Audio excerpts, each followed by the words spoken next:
Rough, man. Stuff on me already. I done got bit in like, I don't know how many places on my arms, and just over the weekend, like a dozen different little creatures, including mosquitoes, just biting on me. Anyway, let's talk about money tonight for a minute. Everybody knows, if you got common sense, that it takes money to make money. Okay? It takes money to make money. And what I don't want to spend the rest of my life being is a person that's always living off of somebody else's money. Okay, I don't want to be that person. I don't want to live off of somebody's money. That makes me a slave if I'm living off somebody else's money. Black people need to hear this real good. If you're constantly living off of somebody else, for example, reparations. You ain't gonna get them reparations and then go to work. Now, if you were to take them reparations and buy a business with it, maybe that ain't so bad. But, most people out here crying for reparations, okay, they're going to cry again, and they're going to cry about something else. They're just going to give it a different title this time, that's all.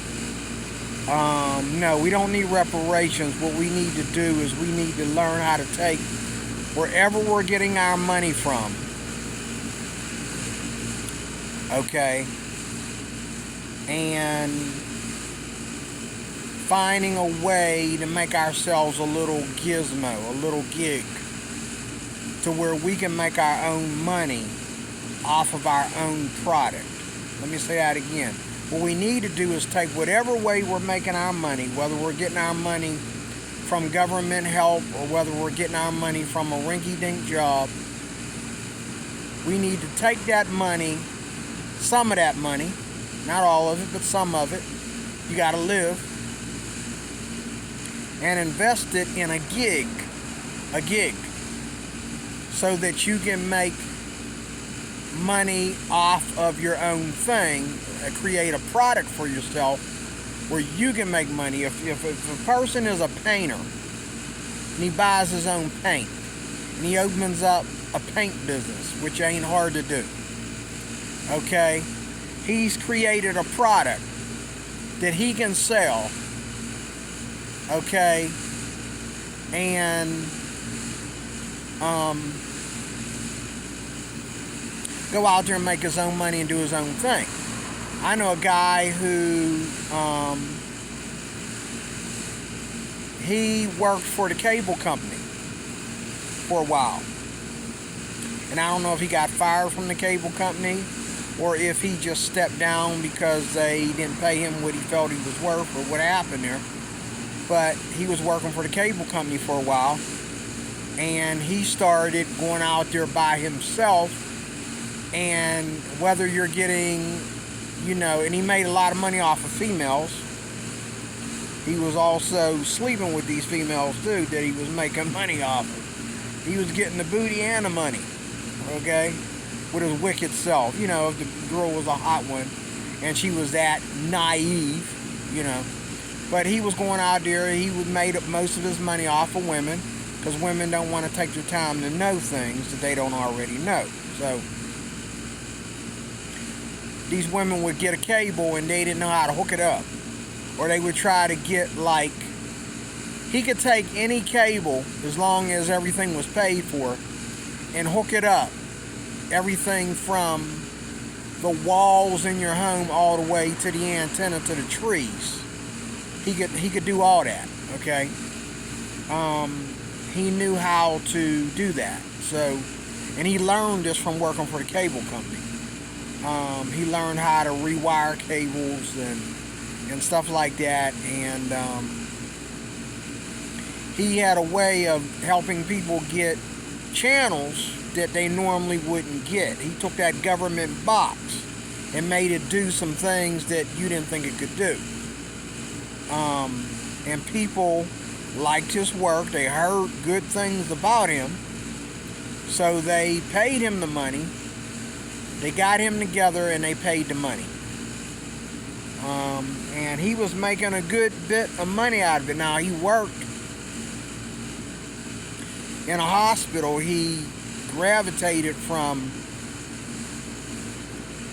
working regular housekeeping to upstepping. He started doing something for the OR. I don't know what he was doing in the OR, but he went from regular housekeeping to doing something in the OR, and he was making a good penny from working in the whatever he was doing for the OR, moving stuff around, putting machines in place. I think he was the kind of guy to clean the machines that were used in the OR, and then he would put them in order according and all like that. It was a lot of moving and pushing stuff around, putting stuff in rooms, going in different rooms and putting stuff, making sure stuff was operating right. It wasn't a hard job, but he moved up to that job. So he got a pay raise for that. But he told me he made more money off his little business that he created for himself. He said there were months that he made more money that month off of his little personalized little gig than he did working his hours at the hospital. So, there are ways, if you really want to make money, to go out there and do it. But along with this, I would say learn how to, as I was saying yesterday about, there's a hard-working class of white people out here that they've worked all their life, never had businesses. They've worked all their lives. And they were here for this whiskey rebellion over the weekend. And they spent a couple hundred easily. Because why? They learned how to budget their money. Now, the more importantly than having money or having business is having a budget. Some people think that if you get a business, your money problems are over. I used to think that way. No, they're not. This is why I'm here. This is how I ended up in Washington. Praise God, I'm in Washington. But I ended up a homeless bum. And so I had to leave my town because I didn't want to stay in a old crappy, shelter where, people are nasty and stealing my stuff and all that kind of stuff. So when I moved, I called here to Washington, Pennsylvania to see if they had, I was looking for a program. And I found it. And I knew there had to be one somewhere between Washington County and Westmoreland County, because I used to live in Westmoreland County. And I got better help there than I did in Allegheny County. So I called here to Washington and they had a program for me. And so I'm blessed to be here. I had dreams about this place. God gave me dreams about this place before I moved here. So God knew I was going to end up homeless, and God already had it in his plan to make sure that I was going to be put in a good place. But that doesn't mean that it wasn't my fault that I ended up homeless. It was partially my fault because I didn't know. I didn't know a number of things. And maybe I'm learning the hard way, but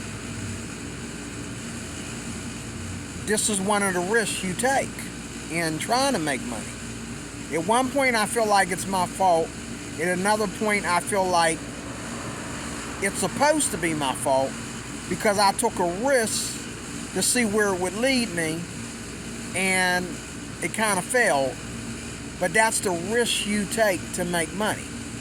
So, when I tell people my testimony, how I got here, ended up in the program, and I'm not AANA, they're confused. Okay? A little bit. Because, you know, they don't understand how this could happen to me, but I took a risk. And in a way, I'm glad I took a risk, because I wouldn't have known if I didn't take the risk. But in another way, I kind of feel stupid for taking a risk, because I should have got more information about taking that kind of risk, which I think a lot of YouTubers lied to me about that risk. Okay, so I don't know, but all I do know is that I want to find something to do where I can make enough money. I'm not trying to be rich, but I want to find something that I can do to where I make enough money. I make enough money to where I can travel every other weekend, okay?